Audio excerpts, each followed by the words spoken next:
Welcome back ناظرین. عمران بڑی clearly انہوں نے آسما نے تو یہ کہا ہے کہ آصف علی زرداری صاحب کو ریزائن کر دینا چاہیے. انہوں نے کہا نہ ہونا چاہیے تھا پہلے اور نہ ان کو رہنا چاہیے. لیکن آپ نے دیکھا ججمنٹ کے حوالے سے انہوں نے کہا کہ ان کو تو ججمنٹ پر اعتراض ہے کہ سپریشن آف پاور جو ہے اس کانسیپٹ کو بہت کیوں آسما آپ نے یہی کہا نا ڈائلیوٹ کر دیا. بالکل. اور دیکھیں نا مانیٹرنگ کمیٹی بٹھا دی ججوں کی, یعنی اب ججز یہ کام بھی کریں گے کہ وہ مانیٹر کریں گے ہر کیس کا, تو پھر وہ بھی مانیٹر کریں ان کیسز کو خاص طور پہ کریں جو لوگوں کی بمباری کر کے یا پھر لوگوں کی زندگیاں خراب کر رہے ہیں. سلیکٹیوٹی نہیں ہونی چاہیے ججمنٹس میں. دیکھیں اسما کا پوائنٹ ہے, اور اسما میرے سے زیادہ کوالیفائڈ ہیں کیونکہ وہ وکیل ہیں, وہ سمجھتی ہیں بہتر کہ ججز شاید اوور ریچ کر رہے ہیں, ان کا یہ مطالعہ ہے. لیکن میری ایک اور میں ایک پولیٹیکل جو پاکستان میں سمجھتا ہوں کہ پاکستان کا سب سے بڑا پرابلم کرپشن ہے. آج اگر ہمارا جو حالات ہیں آج, صرف ایک میں آپ کو سٹیٹسٹک دینا چاہتا ہوں کہ ہر روپیہ جو پاکستان ٹیکس کا پاکستانی دیتا ہے آج اس کا آدھا اس میں سے جاتا ہے قرضوں کی قسطیں ادا کرنے میں, اور ہم قرضے لیتے جا رہے ہیں کیونکہ ہمارا خسارہ ہے. لوگ ریونیوز دیتے نہیں, ٹیکس دیتے نہیں ہیں, اور لوگ ٹیکس نہیں دیتے, اس کی وجہ سے ہمارا خسارہ, ہمیں قرضے لینے پڑتے ہیں, اور پاکستان ایک فیلڈ سٹیٹ کی طرف جا رہا ہے کیونکہ یہ انٹینیبل ہے یہ سچویشن. میں یہ سمجھتا ہوں کہ ضرورت پاکستان میں سب سے بڑی یہ ہے کہ گورنمنٹ کے اوپر لوگوں کو اعتماد ہو.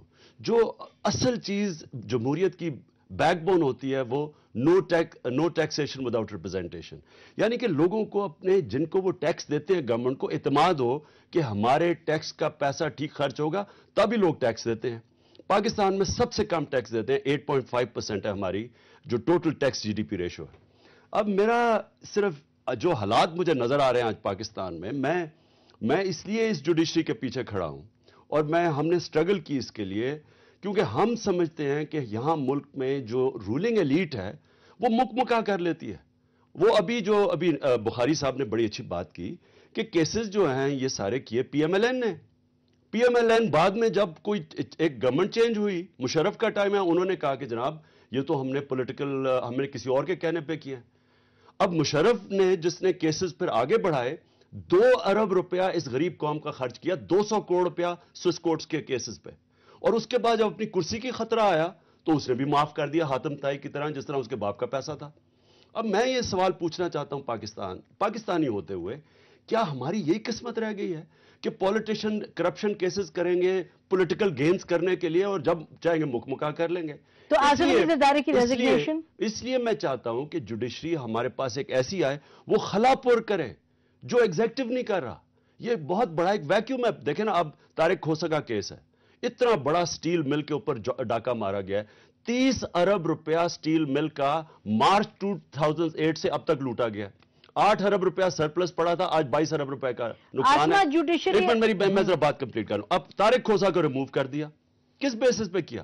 اس کا مطلب ہمیں اگر کوئی تو اس ملک میں بچائے گا اس کے کرپشن کے جن کو کوئی پکڑے گا, کیونکہ اگر ایگزیکٹو ساتھ ہی مل گئے جس طرح چور چوکیدار اکٹھے ہو گئے تو عوام تو ماری گئی. پھر تو مجھے تو کوئی ہوپ ہی نہیں نظر آ رہا. عمران کی بات سنی آپ نے آسما؟ بالکل میں نے سنی. میں عمران سے اختلاف نہیں کرتی اور نہ کبھی کرنا چاہوں گی, مگر عمران صاحب یہ آپ سوچئے کہ آپ جو باتیں کر رہے ہیں وہ تو کیک کا چھوڑے سی پائے ہے. جو لوگ بڑا حصہ کھاتے ہیں, وٹتے ہیں, پٹتے ہیں, وہ تو آپ پہلے بات کریں کہ ایک پارلیمنٹ کو سٹرونگ کریں جہاں پہ جو کہ ڈیفنس پہ ایکسپینڈیچر خرچ ہوتا ہے اس کو تو ہم کر سکیں ایک ڈیبیٹ. مگر پارلیمنٹ کو اگر آپ نے تابع کر دیا جوڈیشری کے, اور جوڈیشری کی تابع آپ نے پارلیمنٹ کو کر دیا, تو وہ بیچاری کیا کر سکے گی؟ دیکھیں یہ سپریشن آف پاورز ہم نے نہیں بنائی ہے, یہ بڑی سالوں سے لوگوں نے تجربوں سے بنائی ہے. اور معاف کیجئے گا, جوڈیشری کا جو کام ہوتا ہے جوڈیشری کو وہی کرنا چاہیے. اگر وہ اپنے کام سے بڑھتی ہے تو وہ اہل بھی نہیں ہوتی اس کام کو کرنے کی. اسما ایک میرا کامنٹ ہے. دیکھیں اب پارلیمنٹ میں 5 سال بیٹھا پارلیمنٹ میں بیٹھے ہوئے میں نے سی این این پہ مجھے پتا چلا کہ پاکستان نے 2007 میں 7.1 ارب ڈالر کے ہتھیار خریدے ہیں. میں سی این این پہ دیکھا ہے, میں پارلیمنٹ میں نہ بجٹ میں مینشن ہوا. ابھی پھر آپ دیکھ لیں پارلیمنٹ, نہیں ابھی یہ بھی پارلیمنٹ دیکھ لیں, نہیں لیکن اسما یہ پارلیمنٹ دیکھ لیں آپ, وہ تو ہم ڈکٹیٹر کے نیچے پارلیمنٹ تھی. اب مجھے بتائیں کہ یہ پارلیمنٹ نے کیا کوئی کوشچن کیا؟ آپ کی ہوگی، اب آپ کی پارلیمنٹ ہوگی آرٹیکل کانسٹیٹیوشنز کی جو ضیاء الحق صاحب نے آپ کو تحفہ دیا، یعنی کہ کوئی امین ہے یا نہیں ہے. مجھے آپ سوچیں یہ کہاں آپ لے جا رہے ہیں اس ملک کو. میں آپ کو بتا رہی ہوں کہ یہ چیزیں ہوں گی، انگلیاں اٹھائیں گے، جوتوں میں یہاں پہ دال بٹے گی. اچھا اینی وے عمران کہہ رہے ہیں وہ تو کوالیفائی نہیں کریں گے امین اور اس میں انڈر دیٹ کلوز. بخاری صاحب آپ آسما کی جو آبزرویشن ہے ججمنٹ کے حوالے سے آپ اگری کرتے ہیں کہ اس میں جو جوڈیشری ہے وہ اپنا جو رول ہے اس جو دستور کے حوالے سے اس کو اوور اسٹریچ کر رہی ہے؟ دیکھیں جی، گزارش یہ ہے کہ بہت ذکر کیا جاتا رہا ہے ٹریکوٹومی کا اور اسٹیٹ آرگنز کی جو اپنی آبلیگیشنز اور رسپانسبلٹیز ہیں. جوڈیشل اسکروٹنی یا جوڈیشل ریویو تو اپنی جگہ، لیکن میں ایک عرض کر دوں کہ جو ٹریک ریکارڈ ہے پریویس، اور جب بھی یہ ایک لعنت پڑتی رہی ڈاکٹرائن آف نیسیسٹی کی، آپ دیکھیں، آپ ظفر علی شاہ کیس کو دیکھ لیں. پٹیشنر ظفر علی شاہ ہے، ریلیف رسپونڈنٹ کی دی جاتی ہے جو کام، اور پھر اس کے ساتھ ایک اور کیس بھی ہے، اچکزئی کا کیس ہے. وہاں تو سپریم کورٹ کہتی ہے کہ جناب یہ کانسٹیٹیوشن میں امینڈمنٹ ہم نہیں کر سکتے، یہ پارلیمنٹ کا کام ہے. امینڈمنٹ تو اب بھی نہیں کر رہے ہیں. میری عرض سن لیں. اور پھر اختیار دے دیا جاتا ہے جنرل مشرف کو کہ جناب تم امینڈمنٹس کر دو، اور پھر اس کی امینڈمنٹس کو پروٹیکٹ کرنے کی بات آتی ہے. اور پھر وہ لوگ، جیسے میں آئی سرٹنلی ایگری ود آسما جہانگیر کہ شیشے کے گھر میں بیٹھ کے پتھر مارنے والے ذرا خیال رکھیں. وہ لوگ جنہوں نے 17ویں ترمیم اپروو کی، عمران خان میرے ساتھ تھا نیشنل اسمبلی میں، ہم ایک سال ڈیسک بجاتے رہے، اور لیکن وہاں پہ جو ہمارے ساتھ ڈیسک بجاتے رہے وہ راتوں رات جا کے مل گئے. 17ویں ترمیم انہوں نے اپروو کی. آج جب وہ سپریم کورٹ میں لے کے گئے پٹیشنز، تو میں یہ تقاضا کرتا ہوں کہ ایئر مارشل اصغر خان کا قاضی حسین احمد کی طرف اشارہ ہے، ایئر مارشل اصغر خان کی جو پٹیشن 17 سال سے پڑی ہے اس پہ ڈیسیژن کیوں نہیں آتا؟ جی وہ بات ٹیک اپ. میری سنیں، بات پھر ایک اور بات سن لیں. ابھی عمران خان نے کہا استعفے کی بات کی. گزارش ہے عمران خان سے معذرت سے کہ یہ تو 2008 کے الیکشن میں یہ ایک اے پی ڈی ایم بنائی، ان کو کس نے بٹرے کیا؟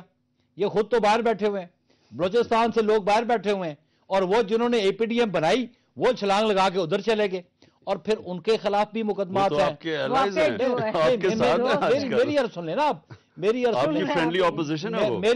سن لیں آپ. آج یہ دیکھیں کہ کہتے ہیں یہ ریزائن کریں. دیکھیں ایک سر، عمران خان ہی نہیں کہہ رہے، امین فہیم صاحب نے، آپ کے پرائم منسٹر آن ریکارڈ ہیں، انہوں نے بھی کہا کہ جو مستفید ہوا جو بھی این آر او سے اس کو ریزائن کرنا چاہیے. امین فہیم صاحب از آن ریکارڈ، اور کل گبول صاحب نے بھی کہہ دیا. میری عرض سن لیں، یہ ان کا اپنا پرسنل پڑھا. میری عرض سن لیں، گزارش یہ ہے، پرائم منسٹر پرسنل، میری گزارش سن لیں کہ انڈیویجولز آج حکمرانی جو جیسی بھی پارلیمنٹ ہے یا پروونشل اسمبلیز عوام کے منتخب نمائندے ہیں، بالکل عوام نے ووٹ دیا، اور وہی پروونشل اسمبلیز اور national assemblies senate electoral college ہے.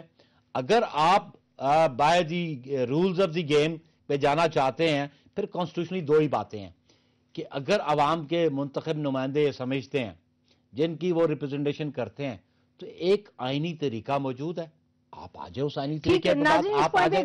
لیکن مورلی میں ایک عرض کر دوں، morally they don't have any ground. Reason is this کہ مخالفین کے بنائے ہوئے مقدمات ہیں. آج نواز شریف کے خلاف آج بھی نیب میں مقدمات پڑے ہوئے ہیں، ان پہ آگے پیش رفت نہیں ہوتی. وہ مشرف نے بنائے، ہمارے خلاف وہ آپ نہیں کر رہی ہیں. نہیں، آپ گورنمنٹ میں آپ میری عرض سن لیں، کورٹس پہ پڑے ہیں نا، ہم کورٹس پہ پریویل نہیں کرتے. میں یہ عرض کرنا پروسیکیوشن کا حصہ دوں گے. ناظرین ایک پوائنٹ پہ، اس پوائنٹ پہ بریک لیتے ہیں، بریک کے بعد آتے ہیں اور پھر آسما جہانگیر سے پوچھیں گے کہ مورلی کیا وہ سمجھتی ہیں کہ آصف علی زرداری صاحب کو ریزائن کرنا چاہیے، یعنی مورلی. ایک بریک کے بعد.